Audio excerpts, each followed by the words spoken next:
பங்குனி உத்திரம் யாருக்கு உகந்தது? பங்குனி உத்திரம் என்பது முருகப்பெருமானின் வள்ளியுடன் திருக்கல்யாணம் நடைபெற்ற நாள் என கருதப்படுகிறது.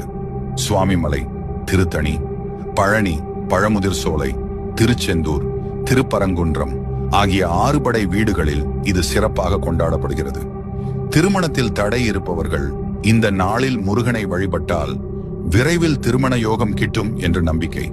திருமண வாழ்க்கை மகிழ்ச்சியாக அமைய இதனை நினைவு கூர்ந்து வழிபாடு செய்யலாம். திருமண தடை நீங்க நல்ல வாழ்க்கை அமைவதற்கு பங்குனி உத்திரம் அன்று மந்திரங்கள் சொல்லி முருகனுக்கு அர்ச்சனை செய்தல் சிறப்பு பயன் தரும். திருமண வாழ்க்கையில் மகிழ்ச்சி வேண்டுவோர் சிவபெருமான் முருகனை வழிபடலாம். பங்குனி உத்திரம் அன்று செய்ய வேண்டிய சிறப்பு வழிபாடு: கந்த சஷ்டி கவசம், சுப்பிரமணிய அஷ்டகம் பாராயணம் செய்யலாம்.